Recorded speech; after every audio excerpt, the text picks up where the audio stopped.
નમસ્કાર મિત્રો, આજના આ તાલીમ સેશનમાં હું એસીટી સંસ્થા વતી આપ સૌ તાલીમાર્થીઓનું હાર્દિક સ્વાગત કરું છું. આજના આ તાલીમ સેશનમાં ભૂજલ જાણકાર અંગેની સમજણ આપણે મેળવીશું.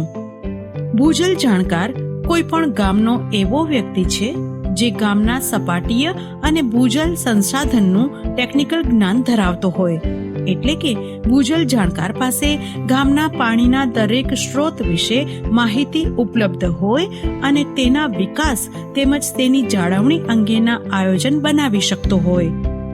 હવે આપણે એ જાણીએ કે ભૂજલ જાણકારની પસંદગી કરવાના માપદંડ શું હોઈ શકે. ભૂજલ જાણકારની પસંદગી કરવાના માપદંડ આ પ્રમાણે છે. ભૂજલ જાણકાર શિક્ષિત હોવો જોઈએ અને તેને સામાજિક કાર્યોના વિકાસમાં રુચિ હોવી જોઈએ.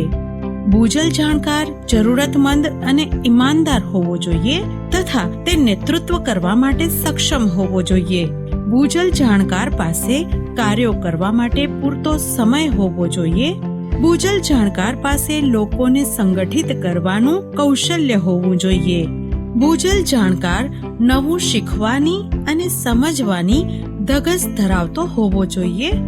ભૂજલ જાણકાર કાર્યો કરવાનો અનુભવ ધરાવતો હોવો જોઈએ. ચાલો હવે આપણે એ જાણીએ કે ભૂજલ જાણકારની પસંદગી કેવી રીતે કરવામાં આવે છે. સૌપ્રથમ જે ગામમાં ભૂજલ જાણકારની પસંદગી કરવાની હોય તે ગામના સરપંચ, ઉપસરપંચ, પ્રતિષ્ઠિત નાગરિક, ખેડૂતો, મહિલાઓ, યુવાનો અને ગામના અન્ય સદસ્યોને મળો. તેમને કાર્યક્રમની સંપૂર્ણ જાણકારી આપો અને સાથે ભૂજલ જાણકારની પસંદગી માટેના માપદંડો અને કામ વિશેની જાણકારી આપો. તેમના પાસેથી ગામના ઓછામાં ઓછા 8 યુવાનોના નામ અને તેમની જાણકારી એકત્ર કરો. યુવાનોના નામ મેળવ્યા બાદ તે 8 વ્યક્તિઓને મળવા જાઓ અને તેમને કાર્યક્રમ અને ભૂજલ જાણકારની જવાબદારી બાબતે સમજાવો. જે યુવાનો ભૂજલ જાણકાર બનવા માટેની તૈયારી દર્શાવે તેમની સાથે બેઠકનું આયોજન કરો. બેઠકના માધ્યમથી તમે ભૂજલ જાણકાર તરીકે જે વ્યક્તિની આશા રાખી રહ્યા છો તેના માટે સાચા વ્યક્તિની પસંદગી કરો. ચાલો હવે આપણે એ જાણીએ કે ભૂજલ જાણકારના કાર્યો કયા કયા હોય છે. ગામમાં ભૂજલ સંબંધિત કાર્યોમાં લોકોનું સંગઠન અને લોક ભાગીદારી વધારવી.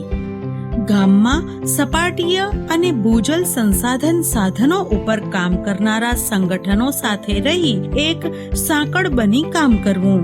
ગામમાં જળ સંસાધનોના યાંત્રિક અભ્યાસની સાથે સાથે નકશાઓ દ્વારા દસ્તાવેજીકરણ અને તેના વિશે અન્ય જાણકારી મેળવવી. જળ ઉપયોગી સંસ્થા અને ગામના બીજા લોકો સાથે તેમજ ગ્રામ પંચાયતો અને ભૂજલ સલાહકાર સમિતિની મદદથી ગામનું પાણી સંતુલન તૈયાર કરવું. દર વર્ષે ગામની જળ સુરક્ષા યોજનાને અદ્યતન કરવા જળ ઉપયોગી સંસ્થાઓને પ્રોત્સાહન પૂરું પાડવું અને તેને ગ્રામ સભા દ્વારા મંજૂર કરવું. જળ સુરક્ષા યોજના મુજબ ગામમાં જળ સંરક્ષણ અને વિકાસ માટે કયા કયા ઉપાયો કરવા જોઈએ તેવી યોજના બનાવવી અને જળ ઉપયોગી સંસ્થા, ગ્રામ પંચાયત, ખેડૂત મંડળી તેમજ ગામના બીજા લોકોને પ્રોત્સાહિત કરી અને તેનો પ્રભાવ પાડવામાં આવે એ રીતે યોજના કરવી. ગામમાં રહેલી પાણીની પરિસ્થિતિ મુજબ કામ કરી રહેલા મંડળોની કુશળતા વધારવા કાર્યક્રમોની રૂપરેખા તૈયાર કરવી અને લોકોની ભાગીદારી વધારવી. ગામ સ્તર ઉપરના કાર્યો અને પરિયોજના મુજબ દરેક પ્રકારના દસ્તાવેજીકરણ કરવા. ગામમાં કરેલા કાર્યોની ગુણવત્તા સારી રહે એ માટે લોકો આધારિત સંગઠનોને પ્રોત્સાહન પૂરું પાડવું.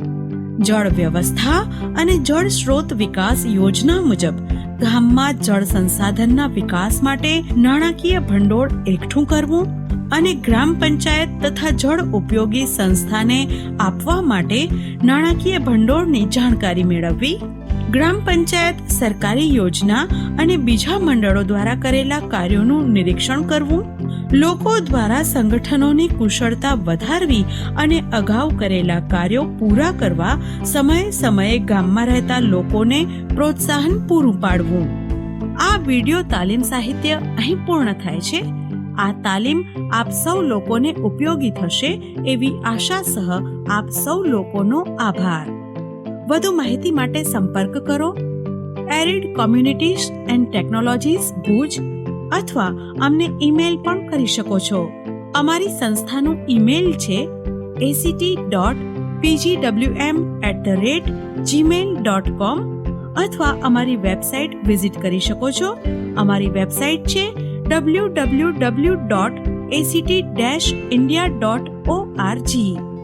આ વિડિયો તાલીમ સાહિત્ય સંબંધિત આપના સવાલો અને સુઝાવો માટે સંપર્ક arid communities and technologies, A52, Jungleshwar society, રંજનવાડીની સામે, Pramukh Swaminagar, Mundra road, relocation site, Bhuj, Kutch, Gujarat. Pin code 370001. Phone number 02832 231 831.